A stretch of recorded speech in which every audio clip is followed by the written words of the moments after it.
이 원자로들도 T와 F로 나뉠 수 있는데요. 네. 그래서 T를 딴 원자로는 이제 사고형 원자로 좀 멋있죠. 네. 네, 그리고 F를 딴 이제 감정형 원자로는 조금 무섭죠. 감정 기복이 있으면 기복이 있으면 무섭죠. 네. 살벌한데요? 인사할 시간도 많습니다. 여러분의 시간을 낭비해드릴 느리지만 쿨한 과학. 랩미트입니다. 반갑습니다, 교수님들. 반갑습니다. 반갑습니다. 네, 오늘 또 재미있는 이야기를 해주시려고 대전에서 또 서울까지 행차를 하셨습니다. 한국원자력연구원의 이민규 연구원님 모셨습니다. 안녕하세요. 저는 한국원자력연구원에서 근무 중인 선임연구원 이민규입니다. 네, 반갑습니다. 좋습니다. 한국원자력연구원에서 어떤 연구하고 계시죠, 지금? 저는 그 스마트라는 소형 모듈 원자로가 있는데요. 네. 그 스마트 원자로에 지금은 이제 인허가 관련 업무도 하고 있고 또 같이 이제 개통 설계라든지 시스템 설계를 하고 있습니다. 와, 스마트면은 그 소형 모듈 맞습니다. 네, 소형 원자로 말씀하시는 거죠? 네. 좋습니다. 오늘 그 이야기도 잠깐 나오는 걸로 알고 있는데 한번 본격적으로 가보도록 하겠습니다. 자료 주시면요. 네, 혹시 랩장님이랑 항성님 그리고 교수님들 혹시 이 그림에서 묘사되고 있는 사람이 누구인지 혹시 알고 계시나요? 저거 그거 아니에요? 그 뭐냐 불을 뺏은 거. 오. 그 신라드가 불을 뺏어요. 역시 맞습니다. 불은 치는 게 누구야? 저도 그 생각하고 있었어요. 이름이 앞에서 프로메티우스? 프로메티우스. 다들 아시네요. 네, 맞습니다. 네, 다들 역시 잘 알고 계신 것처럼 창의력과 손재주가 좋은 걸로 이제 유명한 프로메테우스라는 신입니다. 네. 이제 인간을 창조한 신으로도 잘 알려져 있고요. 네. 자, 왼쪽의 그림은 이제 말씀하신 것처럼 헤파이토스 대장간에서 불을 훔쳐다가 인간에게 전달해주는 이제 과정을 묘사한 그림이고요. 좋은 분이네요. 네, 맞습니다. 근데 이제 그 죄로 제우스의 노여움을 사서 제우스가 저 카프카스 산에다가 묶어버렸습니다. 그리고 평생 독수리한테 이제 살점이랑 간을 뜯기면서 살아라 하는 저 죄를 받고 있는 모습입니다. 우리 인간이 구해야 됩니다. 그렇죠. 맞습니다. 그래서 이 그림 두 장을 이제 가지고 왔는데, 네. 이 그림을 보면 이제 불이라는 소중한 에너지 자원을 우리가 갖게 되긴 했지만 이 에너지를 또 사용함에 있어서 무거운 책임감도 같이 느낄 수 있는 그림이기 때문에 네. 그림을 이제 가지고 와봤습니다. 네, 좋습니다. 네, 자 그러면 인류 역사상 이 불이라는 거를 총 3개로 이제 분류를 하고 있거든요. 네. 제 1의 불은 이제 번개라든지 나무를 태워서 이 자연으로부터 얻는 불, 일반적인 불이죠. 두 번째 제 2의 불은 석탄이나 석유를 태워서 얻는 화석 연료를 태워서 얻는 제2의 불이 있고요. 네. 네, 제 3의 불은 핵 융합이라든지 핵 분열 같이 이 원자 단위의 것들이 상호작용을 해서 얻는 이 에너지, 이 원자력 에너지가 제 3의 불이다. 자, 그러면 우리가 그 핵 분열이라고 이제 우리나라 말로는 부르지만 영어 원문을 보면 누클리어 피션입니다. 이제 세포 분열. 그렇죠. 그 핵이 분열한다라고 해서 뉴클리어 피션이라는 이제 말에서 나오게 되는데요. 자, 왼쪽에서 시작을 합니다. 저 왼쪽에서 이제 중성자가 그 옆에 있는 이렇게 똘똘 뭉쳐 있는 핵 분열 물질과 충돌을 하면은 얘가 반으로 쪼개집니다. 반으로 쪼개지면서 굉장히 방대한 에너지가 방출이 되는데 이때 방출되는 에너지는 사실은 저 쪼개지면서 살짝 질량이 줄어들어요. 줄어들면서 에너지가 방출이 되는데 그게 가장 유명한 그 아인슈타인은 에너지는 MC 스퀘어. MC 제곱이라는 그 관계식에서 나오는 에너지가 되겠고요. 네. 자, 근데 여기서 핵분열이 되면서 이 에너지만 나오는 게 아니고 사실은 중성자가 2개 혹은 3개가 또 튀어나옵니다. 자, 그럼 그 중성자가 오른쪽에 있는 또 다른 핵분열 물질이랑 충돌을 하게 되는데 그렇죠. 그 모습이 왼쪽에 있는 중성자가 핵분열 물질과 충돌하는 모습과 똑같습니다. 네. 자, 그러면은 시작과 끝이 동일하니까 저게 계속 반복되는 연쇄 반응이 일어납니다. 처음과 끝이 계속 반복되는 걸 이제 핵분열 연쇄 반응이라고 하고 이걸 누클리어 피션 체인 리액션이라고 합니다. 네. 이 과정을 우리가 핵분열 에너지로 활용을 하는 겁니다. 네. 자, 이런 핵분열 에너지를 우리 인류는 크게 2가지로 활용을 했던 역사를 가지고 있습니다. 네. 자, 왼쪽은 2차 세계대전 때 핵무기, 전쟁용으로 활용을 하고자 했던 맨하탄 프로젝트가 있고요. 네. 자, 그리고 제2차 세계대전이 끝이 나고 자, 우리 원자력 에너지를 더 이상 이제 무기 말고 평화적으로 이용을 해보자라고 했던 아톰 포 피스라는 이제 운동이 있었습니다. 자, 여기서 이제 저는 오늘 아톰 포 피스에 대한 얘기를 조금 더 많이 할 건데 이 아톰 포 피스 마크를 조금 자세히 보면은 4개의 마크가 있습니다. 보이시죠? 자, 12시 방향부터 보면은 이 현미경 모양입니다. 네. 이 현미경은 과학을 뜻하고요. 세시 방향은 뭐 날개에 달린 이렇게 뱀 또아리 틀고 있는 거 보이시죠? 좀 익숙하실 네. 거예요. 네. 자, 요거는 의학이 되겠고요. 네. 자, 6시 방향에 톱니바퀴 모양처럼 생긴 거 있죠? 네. 자, 요거는 공학.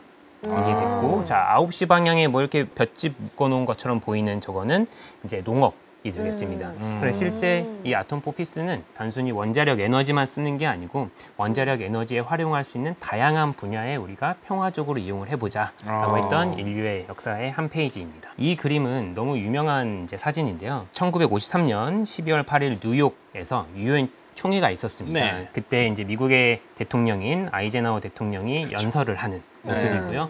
그때 연설의 주제가 아톰포피스입니다. 원자력을 평화적으로 이용하자라고 각국에게 이렇게 제창을 하는 모습이고, 네.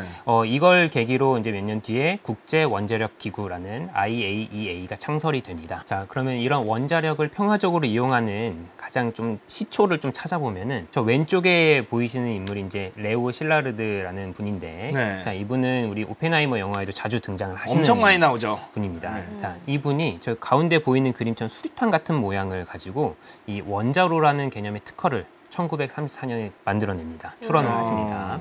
자, 이 특허가 뭐 그림 모양은 조금 다를 수는 있지만 지금 우리가 사용하는 원자력 발전소에 많은 개념들이 공유가 되고 있고요. 마지막 줄에 보시면은 저기 끓는 물로 보일러를 구동을 시키고 그걸로 전기를 얻는다라는 개념으로 이 우리 원자력을 이렇게 평화적으로 이용할 수 있겠다라고 하는 개념을 찾아볼 수 있습니다. 네. 자, 이 개념을 시작으로 실제로 우리가 전기를 만든 원자로가 어떤 것이냐를 네. 확인을 해보면 EBR1이라는 원자로입니다. 네. 자, 이 EBR1은 Experimental Breeder Reactor의 약자고 증식형 원자로의 실험용 버전입니다. 그래서 이제 실험용 버전이긴 했지만 1951년에 최초로 전기를 생산을 하면서 플루토늄을 증식시켜가면서 핵분열을 계속 일으킬 수 있다라는 개념을 확인을 했기 때문에 네. 기록에 남아 있고요. 저렇게 전구 4개의 불을 켬으로써 최초로 원자력 에너지를 이용해서 전기 생산에 성공을 했다라는 저거 역사가 남아 보면은 있습니다. 지금 우리 원자력으로 되게 전기를 많이 생산을 하고 있잖아요. 네. 전 세계적으로도 그렇게 하고 있는데 저 때 처음만 하더라도 딱 불 4개 켜고도 되게 좋아했던 그렇죠. 거야. 그러니까 이때부터 이제 과학자들이 많은 개념의 이제 원자로들을 이제 만들어내는데요. 네. 네. 이렇게 원자로가 이때부터 굉장히 많은 다양한 원자로가 나옵니다. 근데 이렇게 원자로가 다양하게 나오면서 여러 가지 이제 노형들이 너무 많이 나오다 보니까 네. 우리 이제 사람들도 성격 유형이 되게 다양하잖아요. 그쵸. 근데 이런 성격 유형을 구분하는 방법이 최근 많이 유행했던 방법이 있죠. 혹시 아시죠?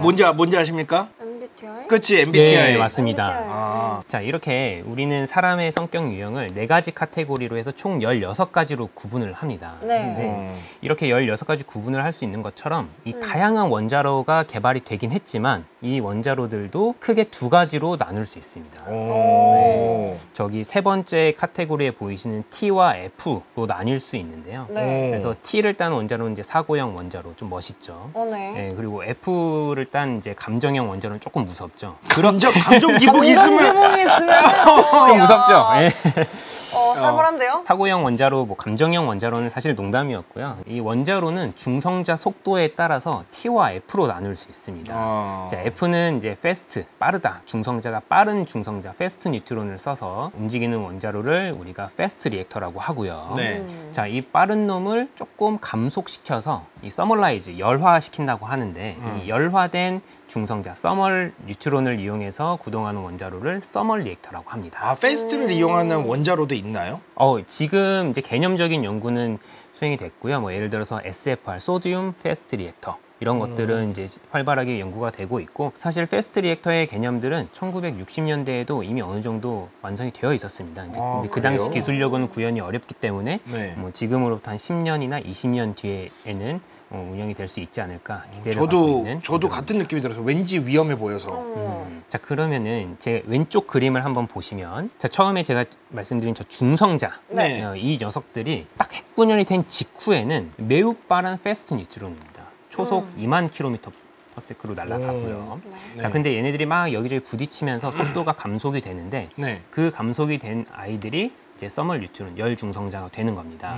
자, 그러면은 우리 주변에 있는 많은 원자력 발전소 그리고 전 세계에 퍼져 있는 원자력 발전소의 대부분은 자, 저 서멀 뉴트론을 쓰는 서멀 리액터입니다. 네, 그렇겠죠. 그리고 이제 앞으로 10년이나 20년 뒤에는 패스트 뉴트론을 쓰는 이제 패스트 리액터도 운용이 될 수 있게끔 많은 연구 개발을 하고 있습니다. 네. 그러니까 막 여기저기 부딪힌 애가 에너지원으로 사용된다고요? 에너지를 내는데 그 에너지를 빨리 이제 획득하냐 아니면 천천히 일어나게 하냐 그거에 따라 달라지는 거죠. 조금 자세히 설명을 드리면 열 중성자들이 잘 반응하는 핵물질이 있고요. 네. 고속 중성자들이 잘 반응하는 핵물질이 있습니다. 그 핵물질이 조금 다른데 뭐 예를 들어 우라늄 235는 서멀 뉴트론들이 잘 반응하는 그렇죠, 애들이에요. 그렇죠. 근데 뭐 예를 들어서 뭐 다른 플루토늄 이런 것들은 고속 중성자에서도 잘 반응하는 애들이 있거든요. 이제 뭐 우라늄 238이라든지 이런 것들은 그래서 이제 그런 어떤 원자와 이 핵분열 충돌을 일으킬 수 있느냐에 따라서 이제 서멀 리액터, 패스트 리액터가 나옵니다. 약간 반응하는 놈들이 좀 다릅니다. 그렇죠. 빨간 유지 가질 수도 있고 파란 유지 가질 수도 있고 이런 거구나. 그렇죠. 네. 오케이. 자, 이렇게 빠른 고속 중성자를 이제 우리가 활용하기 위해서는 느리게 서멀라이즈 시켜야 되는데 그렇죠. 이러한 과정을 우리가 슬로우 다운이라고 하고요. 네. 이렇게 슬로우 다운을 잘 유도하게 하는 잘 하는 물질들이 있습니다. 그거를 우리가 감속제라고 네. 하고요. 이거를 이제 영어로는 모더레이터라고 합니다. 네. 대표적인 이제 모더레이터는 흑연, 경수, 중수, 베릴륨 이런 것들이 있는데 이런 것들 잘 보면은 이제 원자 번호가 좀 작은 애들이 이제 주로 구성이 되어 있죠. 맞아요. 그 이유가 우리 당구장에서 당구를 치면 네. 이렇게 멈춰 있는 당구공에다가 이렇게 당구를 탁 치면은 얘가 부딪히면 움직이는 놈은 멈추고 멈춰 있는 놈은 튕겨 나가잖아요. 네. 맞아요. 예, 요걸 이제 탄성 충돌이라고 하는데 이 중성자 하나와 가장 질량이 비슷한 아이가 수소입니다. 가장 원자 번호가 작은. 네네. 그러면 여기 보시면 경수에 H가 있죠. 네. 이 수소와 잘 반응을 하기 때문에 감속제로 경수가 잘 쓰이는 거고요. 아. 예, 여기 이제 그 아래에 있는 중수는 여기에 이제 뉴트론 하나가 더 들어가 있는 이제 동위원소인데 이 아이도 잘 쓸 수 있고 이런 것처럼 뭐 1번에서 한 6번 정도 되는 아이들이 이 감속제로 잘 활용이 된다. 볼 수 있습니다. 속도를 죽여야 되니까. 네, 맞습니다. 그래서 이 속도를 어떤 걸로 죽이느냐에 따라서 갑 경수형이 되기도 하고요. 중수로가 되기도 하고 이렇게 구분이 되는 겁니다. 아. 근데 여기서 흑연이 이제 제일 먼저 있는데 흑연은 네. 오늘 이제 랩 미팅에서 중간에 종종 나오거든요. 그래서 네. 좀 잘 기억해 두고 계시면 나중에 한번 써먹을 수 있습니다. 네, 좋습니다. 좋습니다. 자, 이제 과학자들이 이제 이렇게 고속 중성자를 이제 열 중성자로 이제 슬로우 다운 시키는 거는 어느 정도 개념을 이해를 했는데, 자, 근데 우리가 과학자들이 기존에는 이게 핵폭탄을 만드는 데만 집중을 했지 이걸 평화적으로 이용하는 건 조금 다른 문제였거든요. 그렇죠. 그래서 요거를 잘 컨트롤할 수 있는 개념이 좀 필요한데 요 개념을 어떻게 세울 수 있을까 고민을 하기 시작합니다. 네. 자, 그 고민한 결과가 임계라는 개념을 가지고 옵니다. 네. 자, 왼쪽부터 미임계, 임계, 초임계 이렇게 세 가지로 음. 나뉘게 되는데요. 요 임계라는 개념이 어떤 개념인지 살짝 설명을 드리면, 자, 우리 과학자들이 관심 있는 영역은 저 파란색 동그라미 부분입니다. 네. 저 안에 핵분열 물질을 얼마나 많이 우겨 넣을 수 있느냐, 그게 중요한 이제 농축 기술이었는데, 자, 저렇게 관심 있는 영역에 조금밖에 농축을 못하면은 어떻게 되냐면은 이 임계를 따질 때는 저 관심 있는 영역에서 생성되는 중성자와 저 영역을 벗어나는 중성자의 수를 비교를 해보면 쉽거든요. 네. 저렇게 생성은 2개가 됐는데 저 영역 밖을 빠져나가는 건 4마리잖아요. 자, 네. 그러면 음수가 되는 겁니다. 그렇죠, 그렇죠. 요 상태는 미임계다라고 우리가 반응이 안 일어나는 것은 아니고 이제 임계가 되지 않는다. 그렇죠. 저 임계 상태가 유지가 안 되니까 이 임계가 되지 않는 서브크리티컬 상태라고 볼 수 있습니다. 자, 그럼 조금 더 극단적으로, 자, 우리가 관심 있는 영역에 농축을 너무 잘 시켜가지고 네. 많은 핵분열 물질을 모아놨다라고 하면, 자, 오른쪽으로 초임계로 가겠죠. 네. 네. 자, 저 숫자를 세보면, 자, 생성은 23개가 됐는데 유출은 13개밖에 안 돼요. 아. 그럼 이제 양수가 되는 거잖아요. 네. 자, 그러면 저거는 초임계 상태가 되는 거죠. 계속 생성이 되는 놈이 계속 많아지니까 네. 이제 핵폭탄이 되는 겁니다. 그렇죠. 자, 그럼 이제 과학자들이, 자, 우리는 초임계도 원하지 않고 미임계도 원하지 않아. 자, 저 중간에 아주 절묘한 위치에 생성이 되는 숫자와 유출이 되는 숫자가 평형을 이루는 어느 순간이 있을 거야라는 개념을 떠올립니다. 그렇죠. 자, 생성이 10개 되고 유출이 10개 되면서 서로 평형을 이루는 상태. 네. 저때가 우리는 크리티컬이라고 표현을 합니다. 저 때는 폭탄이 되는 거고 저 때는 평화적으로 우리가 그렇죠. 에너지를 쓸 수 있는 거죠. 맞습니다. 그래서 네. 원자력 발전소는 저 임계 상태를 계속 은은하게 유지를 하는 그런 발전소가 되겠습니다. 네.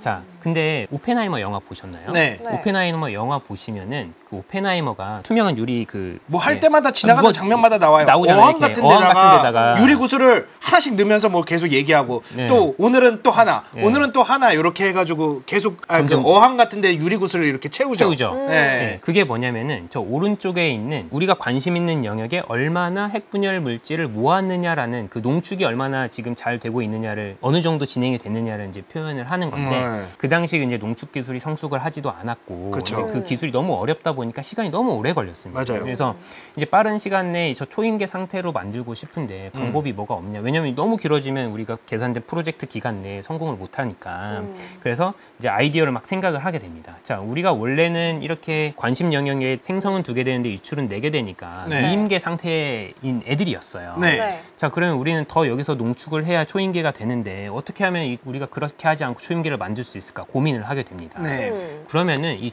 나가려고 하는 중성자 놈들이 부딪혀서 다시 들어오게 우리 하는. 관심 영역으로 보내면 반사시켜 보내면 음. 이러면은 우리 관심 영역 안에 다시 중성자가 들어오겠는데? 라고 생각을 하게 되는 겁니다. 그렇죠. 자, 그럼 원래는 생성 2개, 유출 4개였던 놈이 반사체에 맞고 다시 들어와 보니까 유출되는 놈이 없는 거예요. 자, 그러면 원래 음수였던 놈이 다시 양수가 되는 거죠. 그렇죠, 그렇죠. 핵분열 물질은 똑같은데. 네. 자, 그래서 핵분열 물질을 더 모으지 않더라도 반사체 개념을 쓰면 우리가 미임계 상태였던 놈을 초임계로 만들 수 있겠다라는 아이디어를 떠올리게 되는 겁니다. 네. 자, 그러면 우리가 그 당시 이제 맨하탄 프로젝트에서 이제 핵폭탄을 만드는 게 목표였으니까, 자, 그러면 우리 핵폭탄을 만들 때 필요한 질량이 얼마인지 한번 평가를 해보자. 그래서 평가를 해봅니다. 자, 이거를 임계 질량 평가라고 하는데요. 네. 핵폭탄이 되기 위해서 임계 상태를 만들기 위해서 최소한의 필요한 질량이 얼마냐, 이걸 평가를 해보는 겁니다. 그래서 우라늄 235를 쓰는 리틀보이는 원래 52kg 정도가 필요하다라고 생각을 했는데, 네. 반사체를 적용을 해보니까 15kg면 된다. 우와. 많이 줄었다. 엄청 많이 줄었다. 엄청 많이 줄일 수 있는 거죠. 그러네요. 자, 그럼 우리 펜맨도 있으니까 플루토늄 239를 쓰는 펜맨에 적용을 해보자. 그러면 원래 이게 16kg이 필요했는데 반사체를 적용하면 10kg 정도 줄일 수 있겠다. 와. 자, 이 반사체를 적용함으로써 필요한 질량 획기를 줄일 수 있었고 우리가 짧은 기간 내에 폭탄을 만들 수 있는 이제 중요한 이제 아이디어가 되겠습니다. 오, 그렇네요. 네, 실제로 우리 발전소에도 경수가 네. 이런 반사체 역할을 하고요. 이제 뭐 SMR 같은 경우에는 이제 그런 중성자가 손실되는 걸 더 아껴야 되니까 실제로 이런 반사체 구조물 같은 걸 이렇게 만들어서 이렇게 중성자가 손실되는 거를 막는 역할을 하고 있습니다. 자, 이제까지 이제 맨하탄 프로젝트 얘기였고, 자, 그럼 우리는 평화적으로 이제 어떻게 그러면 쓸 수 있을까 이제 고민을 하기 시작합니다. 그렇죠. 자, 요거 1년의 이제 과정을 제가 시계 방향으로 쭉 12시 방향부터 써봤는데, 자, 우리 아까 열중성자를 쓴다고 했잖아요. 네. 열중성자 5마리로 시작을 해볼게요. 자, 이 아이들이 우라늄 235랑 각각 반응을 하면 2개씩 튀어나올 수 있거든요. 2개 혹은 3개지만 그냥 간단하게 2개라고 볼게요. 네. 네. 자, 그러면은 고속중성자가 돼서 10마리가 튀어나옵니다. 네. 네, 그렇죠. 근데 얘 고속중성 속도가 너무 빠르니까 우리 관심 영역에서 그냥 빨리 빠져나가 버리는 놈들도 있고, 네. 아니면 너무 빠르니까 어떤 게 콕 박혀서 그냥 흡수돼 버리는 놈들도 있고, 네. 그냥 맞고 튕겨 나가는 놈들도 있습니다. 네. 이렇게 그냥 이렇게 우리가 손실되는 이렇게 리크되거나 흡수되거나 스캐터링 되는 놈들을 빼고 나면 이런 과정을 거치면서 이제 슬로우 다운이 되거든요. 네. 자, 그러면은 10마리의 고속중성자가 7마리가 됩니다. 그렇죠. 자, 네. 시작은 시작은 열중성자 5마리로 시작했는데 7마리가 됐고, 네. 또 저게 핵분열을 일으키면은 또 11마리가 되고, 네네. 저게 또 20마리가 되고, 30마리 이렇게 점점점 증가하는 이 과정이 이제 핵폭탄의 과정인데, 이건 네. 초인계잖아요. 이건 지금. 초인계 상태인 네. 거예요. 그렇죠. 근데 이제 과학자들은 그 전까지는 초인계만 만들려고 노력을 했는데 우리가 원하는 건 임계를 원하는 거예요. 그렇죠, 그렇죠. 그렇죠. 자, 그럼 이거 어떻게 할 수 있을까? 저 빠져나가는 놈이나 흡수되는 놈이나 튕겨나가는 놈은 하드웨어가 보통 결정을 하거든요. 네. 자, 그럼 어떻게 할 수 있을까? 이제 고민을 하다가 떠올리는 아이디어가 중성자를 잡아먹는 놈을 넣어버리자. 그래서 7마리였던 놈을 한 2마리 정도 잡아먹는 놈을 넣으면은 다시 시작점인 5마리가 되잖아요. 아우, 그러면 계속 도네요. 계속 도는 거죠. 어. 계속 저 평형의 순환고리가 계속 유지가 되면서 임계를 제어할 수 있겠다라는 아. 아이디어를 떠오릅니다. 그럼 중성자를 먹는 친구는 뭐예요? 팩맨은 누가 되는 거죠? 또 좋은 진짜 질문. 네, 그 중성자를 잘 잡아먹는 녀석들이 있어요. 오늘 몇 번 말씀을 드릴 건데 대표로 제논이 있고요, 젠? 카드뮴이 있고 붕소가 있습니다. 대표적으로 요 세 개, 붕소, 요 세 개의 놈들이 이제 중성자를 잘 잡아먹는 놈들인데 뭐 여러 가지 더 있지만 이제 주로 이제 활용하는 거, 그리고 오늘 랩 미팅에서 얘기할 놈들은 이제 그렇게 3가지 종류들이 네. 있습니다. 네. 자, 여기까지는 이제 과학자들이 머릿속으로만 생각한 이론이에요. 그렇죠. 네. 이렇게 하면 될 수 있지 않을까? 그냥 생각 이렇게 내 아이디 이렇게 하면 될 것 같아라고 생각을 한 거죠. 그러면 이제 그래? 그럼 실제 하면 되는지 한번 볼까? 실험을 해보자라는 네. 거죠. 자, 그 실험을 여기서 합니다. 요거 요거 많이 보시죠. 요거 예전에 고진석 박사님도 한번 가지고 나오셨던 맞습니다. 그림이고 네. 이게 진짜 중요한 그림인데 영화 오펜하이머에서 진짜 우리가 여기다 갖다 써도 저작권에 저작권에 안 걸리는 걸릴 정도로 지나가. 맞습니다. 자, 이 실험 장치는 시카고 파일 1이라는 CP1이라고 불리는 이제 원자로고요. 여기서 이제 시카고 대학교 운동장 밑에서 이렇게 흑연 벽돌을 이렇게 쌓아 올린 원자로다 해서 CP1이라는 이름을 갖고 있습니다. 네. 랩장님 아까 제가 흑연 얘기했잖아요. 네. 자, 제가 저기 지금 흑연 벽돌을 썼거든요. 네. 자, 흑연을 아까 제가 우리 원자로에서 T와 F로 나누는데 쓰인다 그랬잖아요. 네. 그러면 쟤는 흑연을 썼다라는 건 혹시 어떤 T일까요? F일까요? 저기 F면 너무 위험하지 않나? 맞습니다. F면 위험하니까 T일 것 같아. 맞아요. 예. 왠지 크레이지하게 돌아가면 안 되나. 맞아, 앞에 사람들 막 저기 박사들이 많은데 다 같이 죽자는 거 아니야? 그렇지. 네, 맞습니다. 그 아까 이 흑연 벽돌을 썼다라는 거는 중성자를 감속시키겠다. 감속제로 썼다는 거고 엔리코 페르미는 저 원자로를 열 서멀 리액터로 설계를 하겠다라는 걸 저 딱 하나만 봐도 알 수 있다는 겁니다. 그러니까 T 원자로다. 네. 라는 걸 알 수 있고요. 자, 오른쪽에 중성자 계측기. 지금 우리나라를 비롯한 전 세계의 발전소에 쓰이는 중성자 계측기. 얼마나 중성자가 나오고 있는지 확인하는 계측기고요. 자, 저 위에 3명이 되게 중요합니다. 사실은. 자, 저 아래 2명이 무슨 옆에 유리병 같은 거 2개 들고 있는 거 혹시 보이시나요? 네네네. 저기에 카드뮴 액을 갖고 있는 거예요. 아. 이건 제가 왜 들고 있는지 조금 이따 바로 설명을 해드릴게요. 오. 다시 원래 그림으로 좀 돌아가 보면 이제 그 당시에 이제 뭐 쉴딩이나 이런 거에 대한 개념이 크게 이제 발달하진 못했지만 나름대로 대학원생. 네, 나름대로 이제 차폐를 위한 저렇게 이렇게 이불 같은 거 차폐 막도 둘러놨고요. 네. 맞지 않을까 대학원생들? 맞을 것 같아. 맞겠지. 저 때만이라도 뭐 대학원생이 뭐 귀한 대접을 받았겠어? 맞을 거야. 다 똑같지. 네. 그림에서 보시면은 이제 제어봉, 안전 제어봉과 임계 제어봉이 있는데, 자, 요 역할들이 어떻게 하는지 제가 하나하나 오늘 좀 뜯어보려고 갖고 왔습니다. 지금 이렇게 제가 특징들을 이제 하나로 묘사할 수 있는 이제 만화를 가지고 왔고, 이제부터는 요 만화로 설명을 드리겠습니다. 네. 아무리 천하의 엘리코 페르미라더라도 이론을 처음으로 실증을 하는 거니까 이 폭발하면 안 되잖아요. 네. 그러니까 이 아까 얘기했던 그 잡아먹는 놈, 중성자 잡아먹는 놈을 왕창 집어넣습니다. 이제 처음에는 이제 항상 미임기 상태가 되도록. 네네네. 자, 그걸 어떻게 구현을 했냐면은 저 흑연 벽돌 안에다가 이 카드뮴이 아까 중성자를 잘 잡아먹는 네. 놈이라고 했잖아요. 네. 그거를 깊게 집어넣은 상태인 겁니다. 그러면 이제 그 우리가 관심 있는 영역에서 카드뮴이 영역이 많아지니까 잡아먹는 놈을 많이 집어넣은 상태인 거예요. 그렇죠. 네. 자, 그러면 저거를 조금씩 빼서 잡아먹는 놈을 없애보면 미임계 상태였던 놈이 어느 순간 임계 상태가 될 거다. 그렇죠.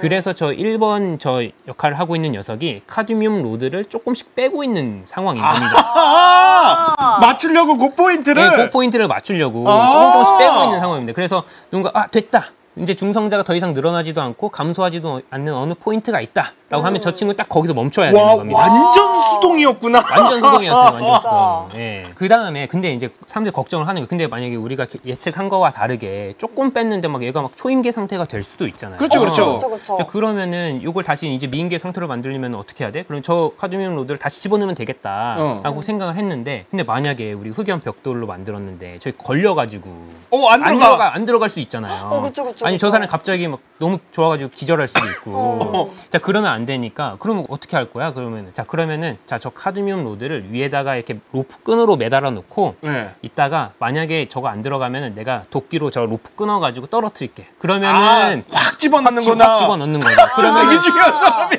저 되게 중요한 사람인 거예요. 그러면 저 카드뮴 로드가 중성자를 막 잡아먹으니까 다시 미임계 상태로 만들 수 있는 거예요. 와. 자, 그러면 이제 어떤 사람이 또 이제 의문을 제기해요. 너 만약에 너 도끼질 좀 해봤어? 뭐 너 만약에 도끼질 못해 한 번에 못 끊으면 어떻게 할 거야? 맞아. 그러니까 이제 또 다른 그러면은 내가 저 유리병에다가 카드뮴을 녹여가지고 갖고 있을게. 그래서 둘 다 실패하면 내가 저 붓는다. 야, 진짜 좋은.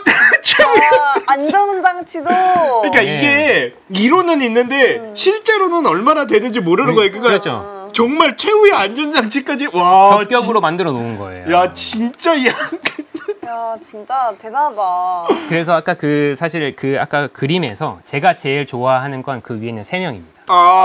그렇겠네. 그 사람을 제일 제가 좋아하고 1번, 2번, 3번의 개념이 지금 발전소에도 그대로 적용이 됩니다. 자, 1번은 임계를 조절하는 조절 제어봉. 네. 자, 2번은 안전을 담당하는 안전 제어봉. 네. 자, 3번은 지금은 이제 붕산수를 쓰거든요. 아까 이렇게 잘 잡아먹는 붕소가 있다 그랬잖아요. 네. 붕산을 물에 녹여가지고 고농도의 붕산수를 집어넣는 이제 그런 똑같은 기능을 하게 되는데 우리나라를 비롯한 전 세계 많은 규제에서도 원자로를 미임계로 만들려면 독립적인 수단 2개는 갖춰라. 라는 게 굉장히 중요한 안전 포인트입니다. 그렇게 해서 이제 그 개념이 지금 원자력 규제에도 그대로 적용이 되고 있고요. 네. 자, 저기서 2번, 저 도끼 들고 있는 친구 좀 재밌었잖아요. 네. 자, 저 도끼 들고 있는 친구에 대한 얘기를 조금 더 해보면, 자, 요거는 우리 발전소에 있는 원자로 긴급 정지하는 버튼입니다. 저 위에 버튼 위에 보시면은 스크램이라고 써져 있는 거 보이시죠? 네. 네. 자, 요거의 뭐의 약자냐면 그 위에 세이프티 컨트롤 로드 엑스맨의 약자입니다.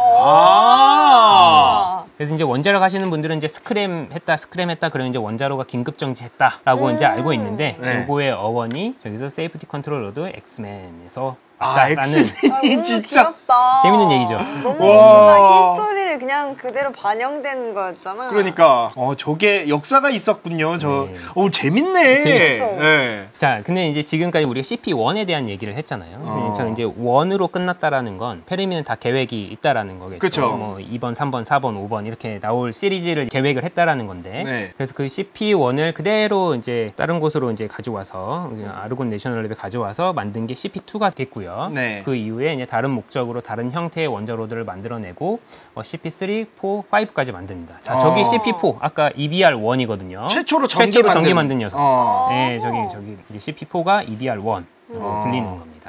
자, 이제 이때부터는 이제 미국의 과학자들이 이제 자신감이 붙기 시작합니다. 당연히 제어할 수도 있고 안전장치도 있고 좀 할 수 있겠는데, 그래서 막 너도 여러 가지 개념을 만들어내는데, 네. 이것처럼 정말 다양한 원자로가 많이 나옵니다. 이제 그 중에서도 좀 재밌는 거는 이제 원자력 추진 잠수함, 노틸러스에 들어가는 원자로가 이제 가압 경수형 원자로입니다. 네. 이 원자로를 그대로 육지로 가지고 와서 발전용으로 만든 게 지금 우리나라를 비롯해서 전 세계에 가장 많이 퍼져 있는 가압경수형 원자로가 되어 있고요. 또 재밌는 거는 또 이제 공중에도 난 오래 떠 있고 싶어. 그래서 항공기 추진용으로도 개발을 합니다. 진짜? 네. 근데 이제 저거는 아쉽게도 중간에 중단이 되죠.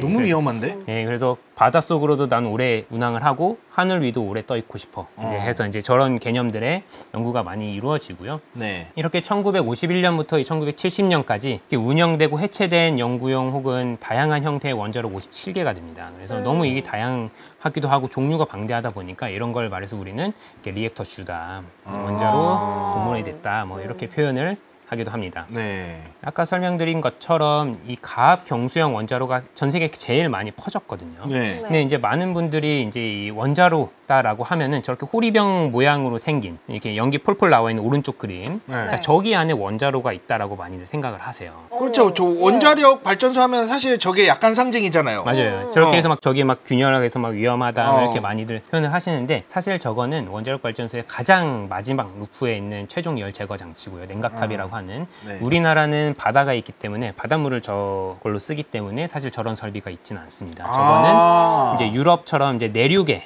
바다가 없는 국가, 아니면 미국 이렇게 한복판에 그런 이제 장소에 바다가 없을 때 쓸 수 있는 이제 설비를 이제 만들어 놓는 거고요. 실제 원자로는 저기 이제 노란색 루프가 저기 이제 호리병 모양인데 거기서 한 번 더 들어가면 파란색 루프, 거기서 한 번 더 들어가면 초록색 루프가 됩니다. 이제 네. 저기에 있고 저 이렇게 아주 진한 회색으로 이제 경락 건물 안에 이렇게 철저히 이렇게 갖춰져 있는 형태가 가압경수형 원자로가 되겠습니다. 네. 자, 이런 가압경수형 원자가 왜 이렇게 널리 퍼질 수 있었냐? 자, 우선은 뭐 많이들 들어보셨을 수도 있지만 5가지의 방벽을 구축하고 있습니다. 그래서 가장 많은 방벽을 구축하고 있고 해결류 펠렛부터 피부관, 압력용기, 경락 건물 내벽, 외벽 총 이렇게 5개의 방벽을 구축하고 있기 때문에 다른 원자로 노형보다 다중 방호 설비를 튼튼하게 다양하게 갖추고 있다라고 평가를 받고 있습니다.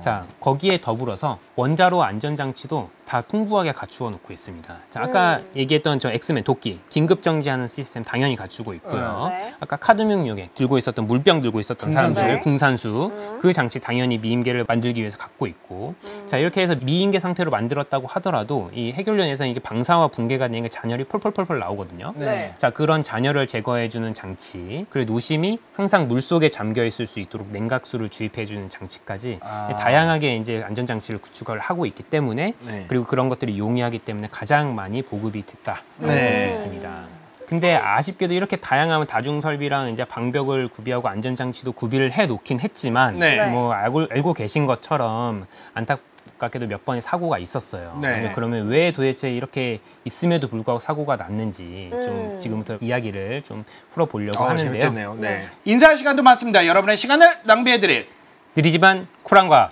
랩미팅이었습니다. 감사합니다, 교수님들. 감사합니다. 감사합니다.